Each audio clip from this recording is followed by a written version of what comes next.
Este es el segundo mensaje de la serie Cosmovisión. Una cosmovisión es una forma de ver el mundo. Es una forma de percibir la vida. La Biblia nos da una cosmovisión, nos da una perspectiva de la vida que los cristianos debemos aprender a conocer y a vivir. Ahora, esta no es la única cosmovisión que existe.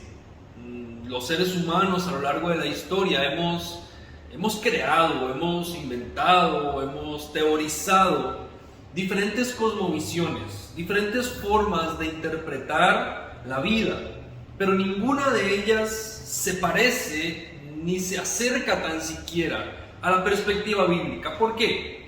Porque todo lo que los seres humanos hemos teorizado es la perspectiva, la cosmovisión, la percepción que el hombre en su limitado entendimiento logra comprender de la vida. Pero la Biblia nos da la forma en la que Dios ve la vida, cómo Dios interpreta al hombre en la historia, en la humanidad, en la realidad que vive. Los seres humanos lo que hacemos es tratar de entender a Dios en la realidad en la que vivimos.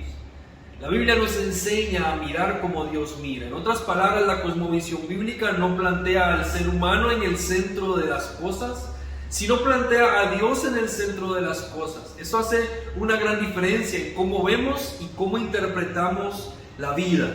Ahora, todos tenemos una cosmovisión, consciente o inconscientemente. Si hemos sido conscientes, perfecto, sabemos por qué pensamos como lo pensamos, pero inconscientemente incluso todos tenemos diferentes formas de ver la vida. Es lo que nos han enseñado, como nos han educado nuestros padres. Todo eso ha venido a crear en nosotros una forma de interpretar las cosas que ocurren en la vida. Lo que nos planteamos con esta serie no solamente es que conozcas la cosmovisión bíblica, sino que puedas hacerla consciente, que puedas llevarla a la práctica en tu diario vivir y que puedas vivir la vida de la manera en la que Dios la pensó, de la forma en la que Dios diseñó la vida. No como tú piensas que es, sino como Dios diseñó que fuera, como Él la pensó desde el principio. Para conocer la cosmovisión bíblica estamos estudiando los primeros capítulos del primer libro de la Biblia, el libro del Génesis. Porque desde el principio, en los primeros versículos, ya la Biblia nos está indicando cuál es la cosmovisión que debemos adoptar como cristianos, como hijos de Dios.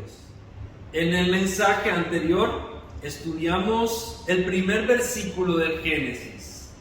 Hoy vamos a aprender en los versículos 2 hasta el 26.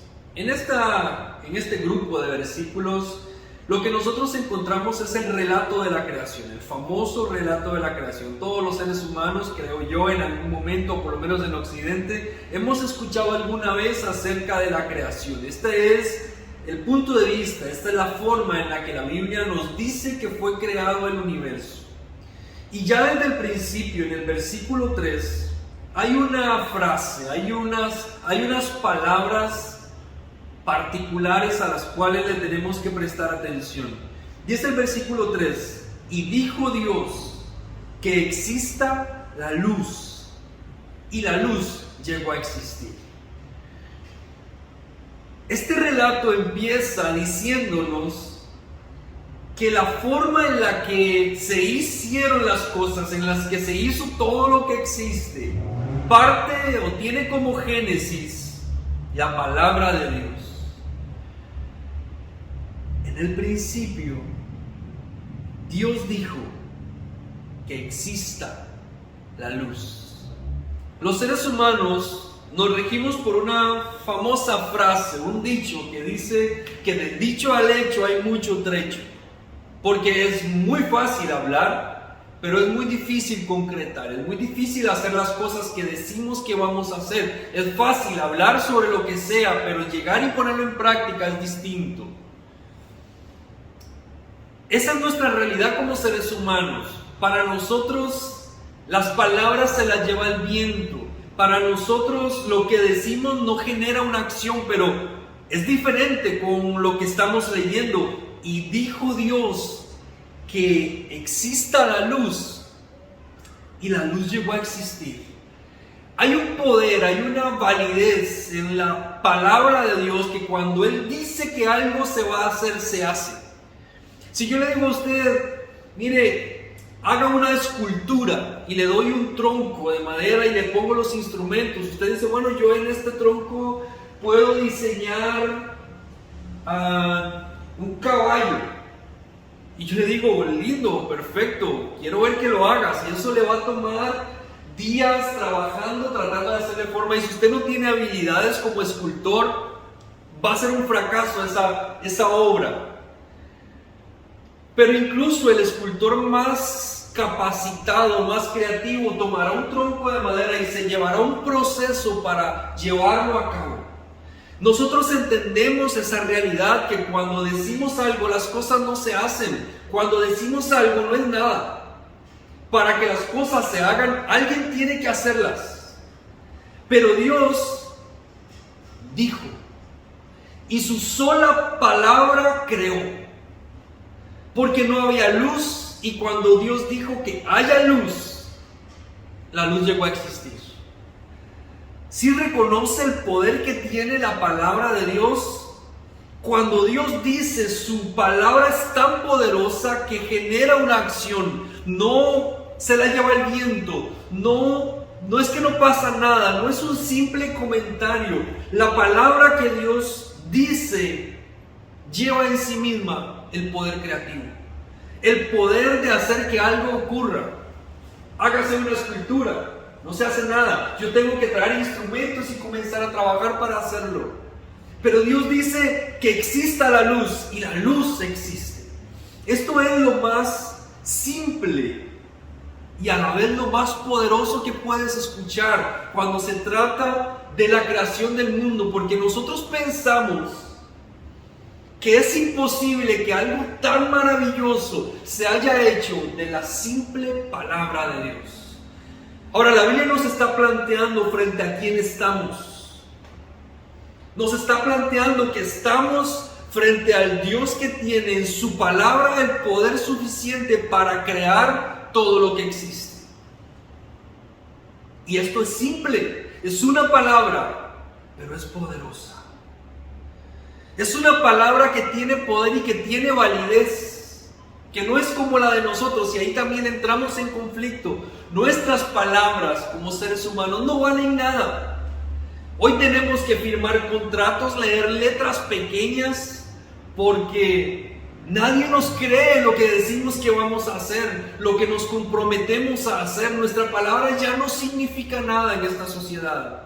La gente miente a discreción, inventan cuentos de lo que sea, no importa, la palabra de la gente no vale. Pero la palabra de Dios tiene validez, y esto es algo que tenemos que entender. Tenemos que hacer la diferencia entre lo que es nuestra palabra y la validez que tiene, y la palabra de Dios y la validez que tiene esa palabra. Dios dijo, y eso que Él dijo se hizo. Es impresionante lo que Dios hace. Dios con su palabra crea lo maravilloso, crea lo grandioso.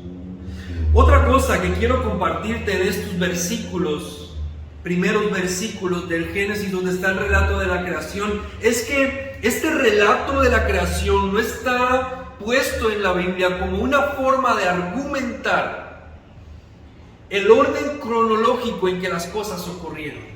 Y tenga mucho cuidado con esto, porque cuando estamos en el mundo leyendo, aprendiendo, estudiando teorías creacionistas, se ridiculiza lo que dice la Biblia y se empiezan a buscar argumentos para debatir lo que dice la Biblia, porque se piensa que la Biblia es una teoría sobre la creación del universo, y no, la Biblia no es una teoría sobre la creación del universo. La Biblia no está tratando de teorizar algo, nos está diciendo cómo ocurrieron. Una teoría no es algo verdadero, es una suposición, es un acercamiento de cómo se cree que pudo haber pasado.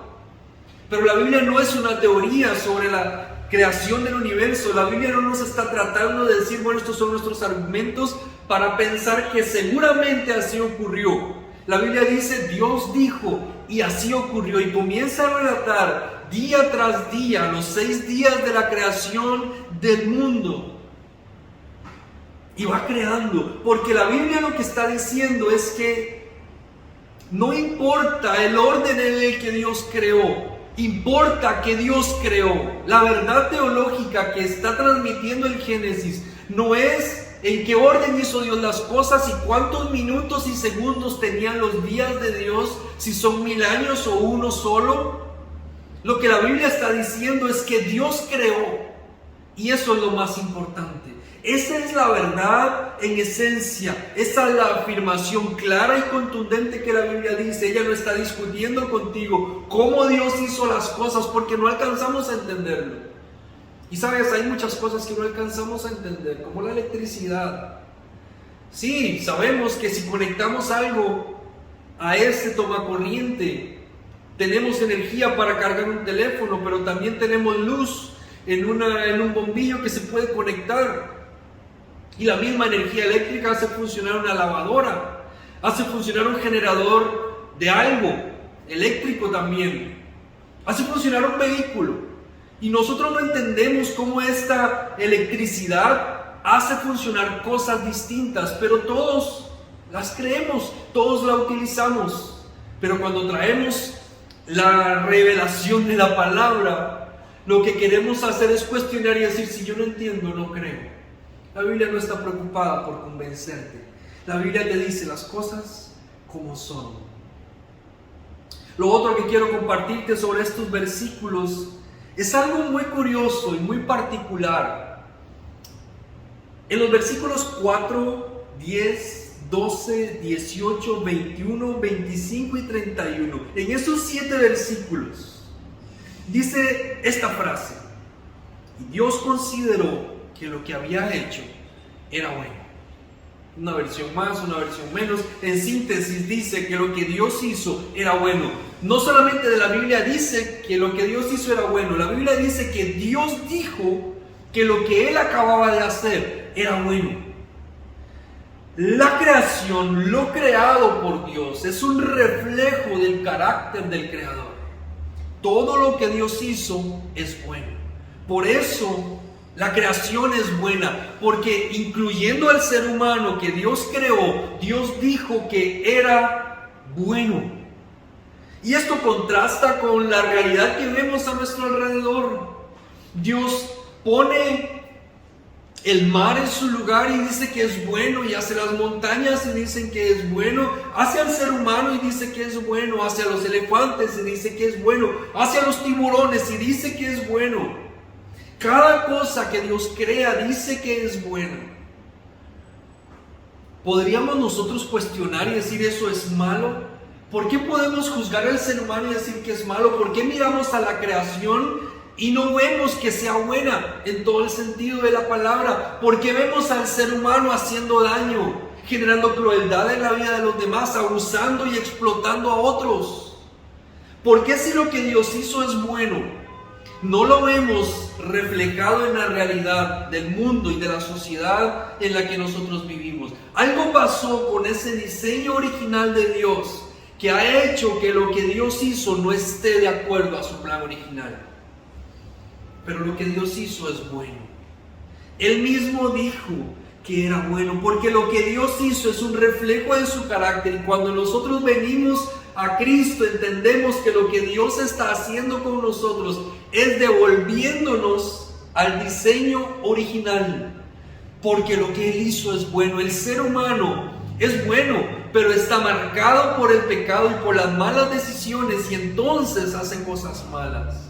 Esto quizás responda a la famosa pregunta: ¿por qué, si Dios es bueno, permite que pasen tantas cosas malas? Y sabes, aunque puede ser una respuesta muy simplista, es una gran respuesta. Dios hizo al ser humano bueno, Pero el ser humano ha tomado sus propias decisiones y una vez que vienen las consecuencias, regresa a Dios y dice: ¿por qué? Si tú hiciste cosas buenas y eres bueno, pasan cosas malas. Y Dios dice: pero es que tú has torcido el diseño y el modelo que yo diseñé para el mundo, para la creación, para la convivencia, para la familia. Si tú estás destruyendo tu propia identidad, ¿cómo esperas que no pasen cosas malas? Te estás saliendo del diseño original y por lo tanto estás atrayendo sobre ti caos y maldición. Pero lo que Dios hizo es bueno. El versículo 31.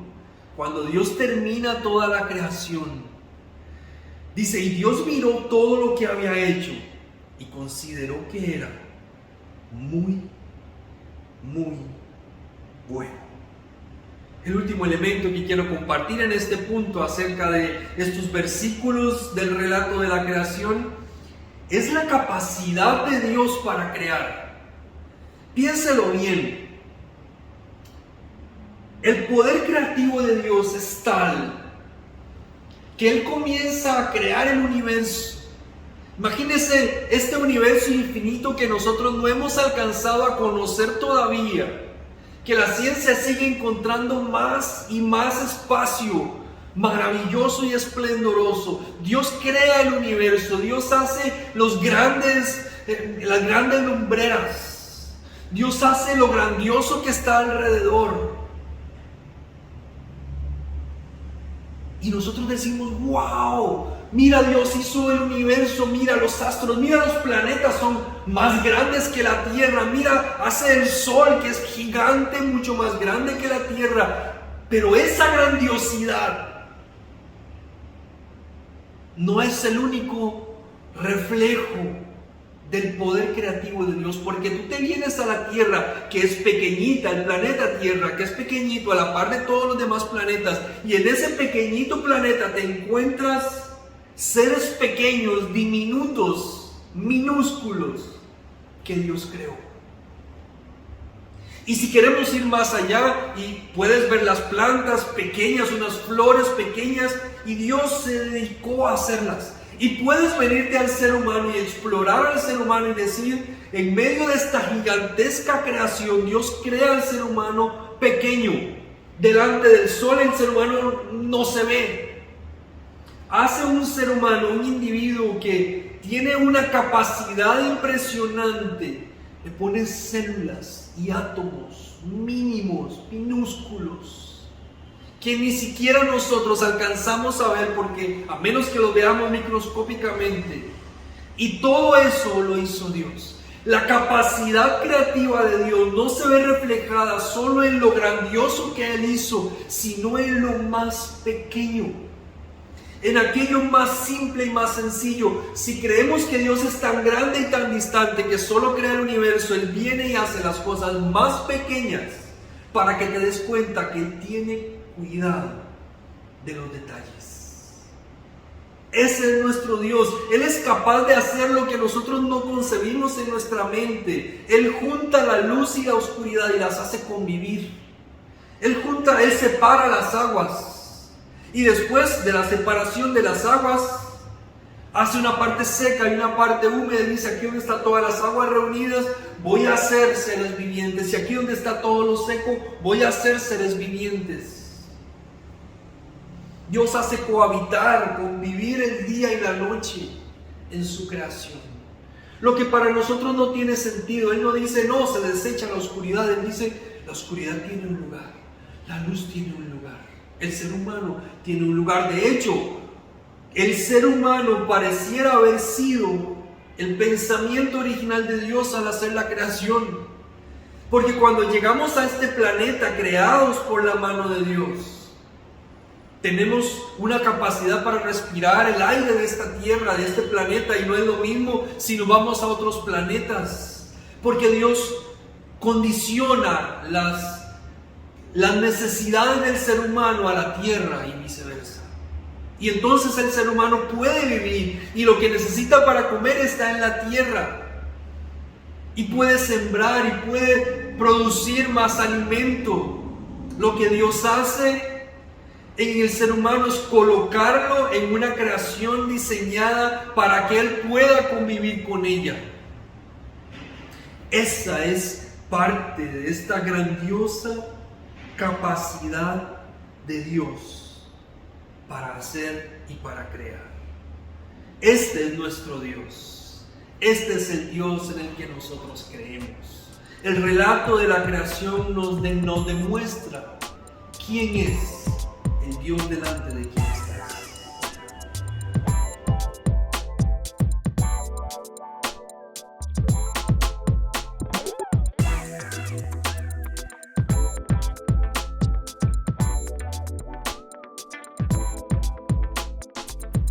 Las gemas del infinito es una ilustración que estoy tomando de las películas de superhéroes de Marvel, donde los Avengers, los superhéroes, los vengadores del planeta Tierra, tienen que encontrar 6 gemas del infinito para devolverle a la vida a aquellos que han sido injustamente desaparecidos de la Tierra y de todo el universo creado.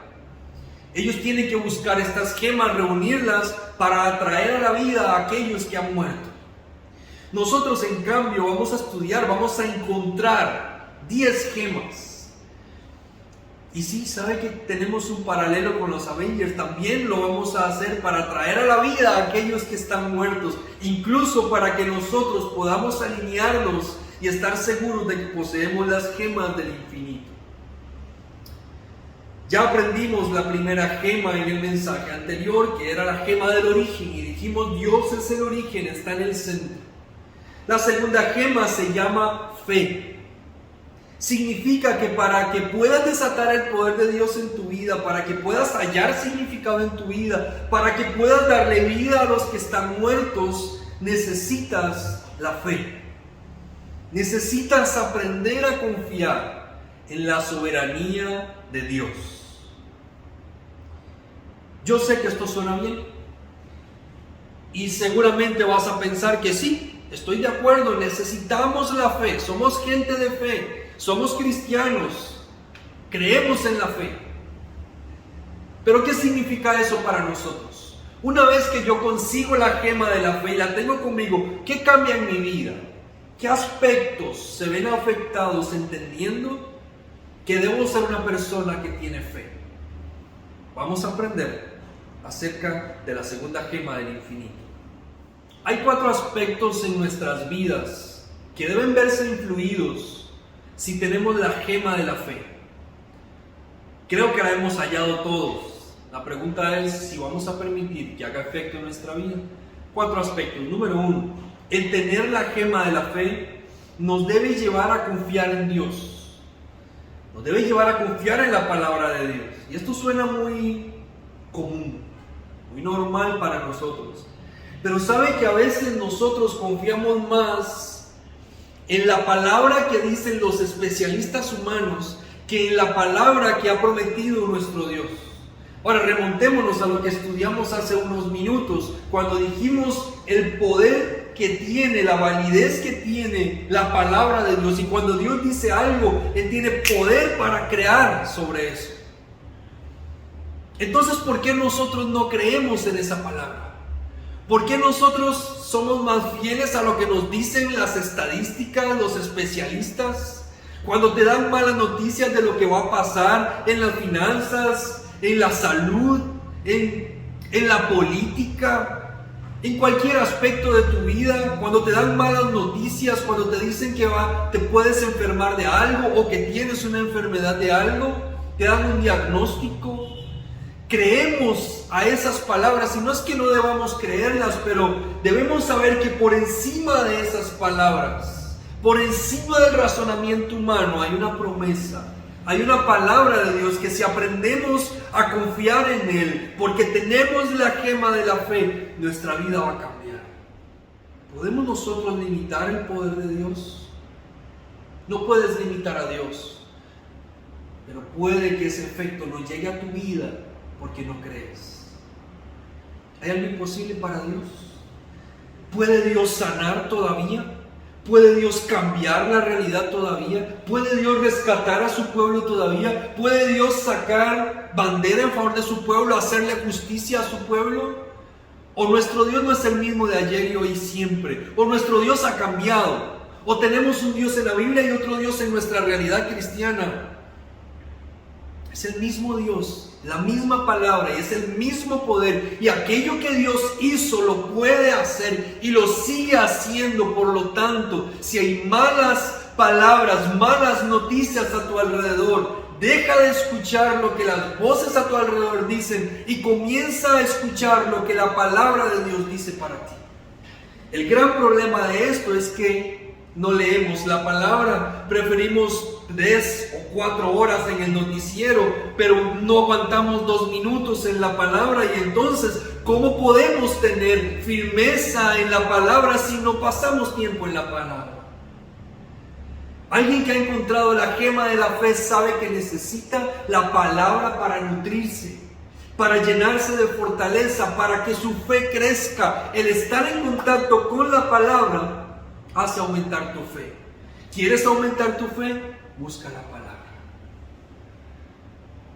Nosotros no podemos comprender del todo lo que Dios hace, ni cómo Él actúa, pero podemos confiar en que en su soberanía Él está haciendo lo mejor. Su perfecta voluntad está operando en nuestra vida. Dios creó todo lo que existe. De su palabra viene lo que está creado. ¿Podría Él hacer otra vez? Sí, lo hace todo el tiempo, pero no creemos. Por eso necesitamos la fe. Necesitamos la fe porque cuando hemos asumido esta realidad, nos damos cuenta que adentro de nosotros hay otros dioses. Mire qué interesante. Cuando el relato de la creación se escuchaba en los primeros, en el pueblo de Israel al principio, en sus orígenes, había un claro contraataque ante los dioses paganos. Porque la Biblia dice que Dios crea los astros, crea las lumbreras, crea las montañas, crea los mares. Pero para las otras civilizaciones, estos eran los dioses. La Biblia está estableciendo que el creador de todo eso que es la naturaleza es Dios y que por lo tanto no hay otros dioses. Y Él no comparte con ningún otro porque Él es el único. Ahora, cuando nosotros entendemos que somos gente que ha encontrado la gema de la fe y la tiene en su corazón, no podemos tener otros dioses. Tenemos que tener uno solo. Porque todos los dioses que nosotros tenemos como sociedad no tienen lugar en el Olimpo. ¿Y sabe qué es el peligro más grande?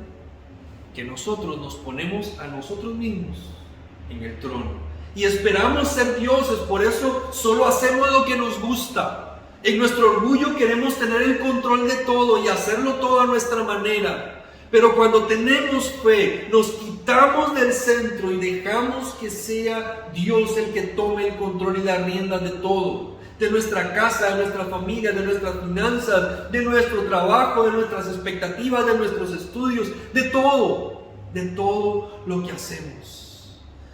La gema de la fe significa que no tenemos otros dioses aparte de nuestro Dios, porque Él es el único Dios. Tener la fe, tener la gema de la fe, significa que tenemos que mirar la creación desde la perspectiva de Dios. ¿Cómo Dios ve lo que Él creó? Él dijo que era bueno. Hoy en día necesitamos como iglesia recuperar una visión saludable de lo que nos rodea. Porque si solo vemos lo malo que está en el mundo, no vamos a hacer nada por ese mundo. Nos va a parecer caótico y miserable. Y sí, se ha merecido lo que tiene. Pero nuestro corazón debe ser como el del Padre, un corazón que ama. Tenemos que recuperar la visión de Dios. Tenemos que volver a amar al prójimo. Tenemos que volver a amar incluso a la creación, respetar la creación, cuidar los animales, cuidar todo lo que nos rodea, la tierra como tal, la vegetación, los árboles. Debiéramos caracterizarnos como hijos de Dios por amar la creación que Dios ama y que Dios mismo dijo es buena.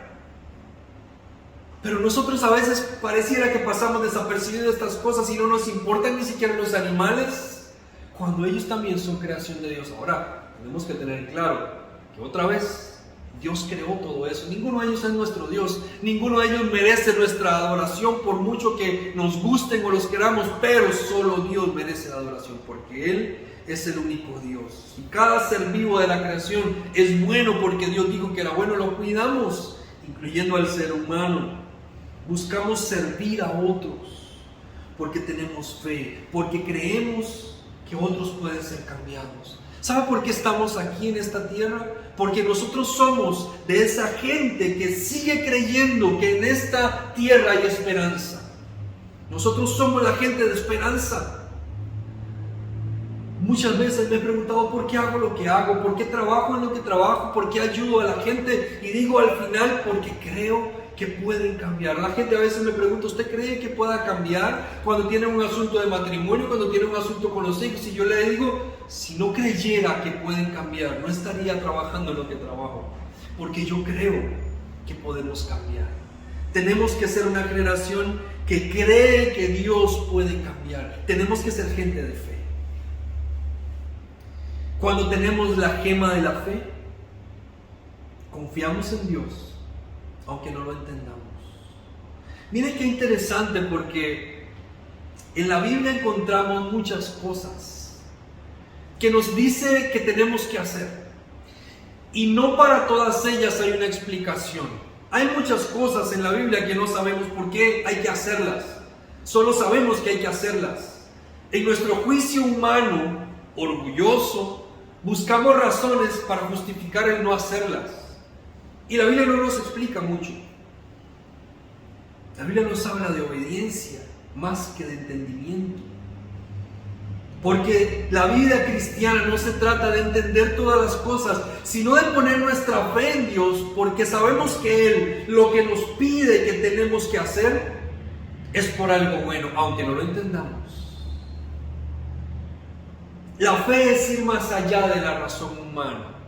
Ahora, cuidado con esto, porque a veces nosotros decimos, es que el hacer algo sin saber o sin entender es irrespetar mi inteligencia. Y sí, es verdad. Cuando te piden hacer cosas y no te explican más de 4 de esas, puedes estar irrespetando tu inteligencia, pero la fe no irrespeta tu inteligencia. De hecho, el tener la gema de la fe lo que hace es llevar tu inteligencia a una inteligencia superior que tampoco entiendes, pero que como es superior, le crees. Y me refiero a Dios y a su palabra. Hice una lista de algunas cosas que la Biblia nos pide hacer sin demasiada explicación. Son unas cuantas nada más, a ver si reconoce o se identifica con algunas de estas. La Biblia nos pide perdonar muchas veces, amar a un enemigo, obedecer a las autoridades aunque nos hayan fallado, respetar a quien nos irrespeta, darle a quien no puede devolvernos el favor, soportar a los que son insoportables, rechazar sobornos que en algún momento hubieran sido de gran ayuda para nosotros, hacer ayuno cuando queremos comer, hacer vigilia cuando queremos dormir, asistir al templo cuando queremos quedarnos en casa. Nos enseña a orar aunque prefiriéramos cantar, estudiar la Biblia aunque preferimos ver una película, honrar a nuestros padres aun si no fueron buenos con nosotros, pensar en los demás como una prioridad sobre nosotros, dar de nuestros recursos para bendecir a otros, no hacer trampa aunque pareciera ser la única vía para sobresalir en este mundo.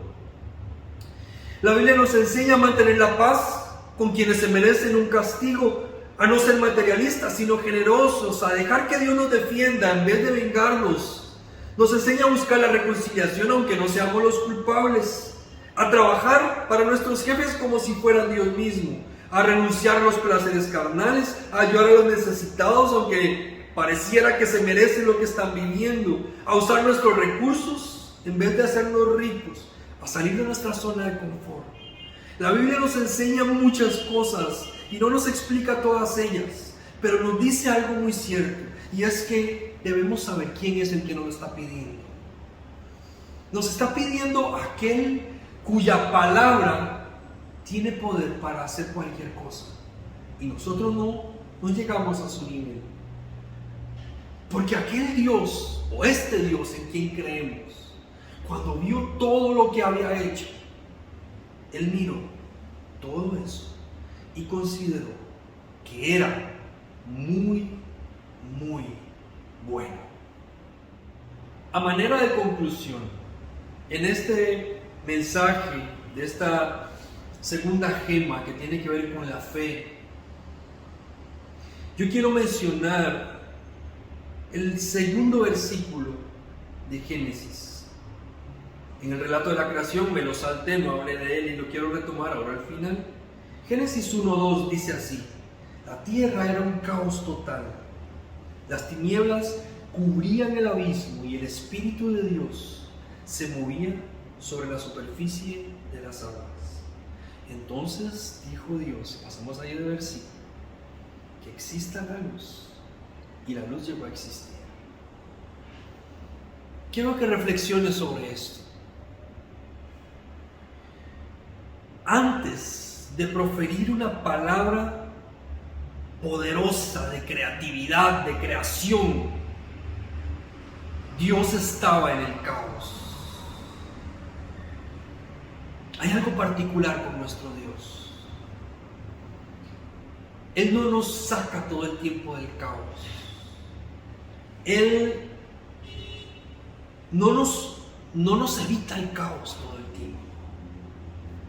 Él lo que hace es que no nos abandona en el caos. A nosotros no nos gusta el caos. Pero sabes, antes de que el proceso de creación del universo empezara, había caos. Y el Espíritu de Dios se movía en medio del caos. Cuando en tu vida estés atravesando por caos, recuerda que el Espíritu de Dios se mueve en medio del caos. No te abandona en medio del caos, tampoco te saca del caos y no te quita el caos. Va contigo, te acompaña atravesando el camino del caos. Porque cuando hayas llegado al final del caos, Él levanta una palabra poderosa de creación que transforma la realidad y que te transforma a ti y que te cambia. Yo declaro una palabra creativa solo cuando el caos ha pasado. Aunque Él tiene poder para disipar el caos, Él sabe que necesitamos aprender a caminar en el caos. Pero Él no te abandona, no te deja solo. Él está dispuesto a venir, a estar contigo, a atravesar el momento difícil. Por eso en medio de las circunstancias, si las estás viviendo hoy o si las vas a vivir en algún momento del año y vas a atravesar caos, recuerda que Dios está conmigo, que el Espíritu de Dios se mueve en medio del caos y que cuando hayas atravesado el caos, Él va a decretar una palabra creadora, una palabra creativa, una palabra poderosa que va a transformar la realidad, solo cuando hayas atravesado el caos. Recuerda que a tu alrededor hay muchas cosas que están pasando y que no te va a evitar pasar todas esas, pero Él no te va a abandonar. Y que si tienes fe y si crees en el Dios que va contigo en medio del caos, sabes que ese mismo Dios te tomará de la mano por el camino correcto, te llevará, te hará atravesarlo, te sacará de ahí en victoria para que levantes tus manos y digas: yo tengo fe y creo en que mi Dios es suficiente para mí, y que es Dios en medio del caos, y que es Dios en medio de la alegría, que es Dios cuando estoy llorando y es Dios cuando estoy celebrando. En todo momento sea el nombre del Señor adorado, porque Él es el Dios todopoderoso, creador de todo lo que existe. Ese es el Dios en quien verdaderamente nosotros estamos confiando.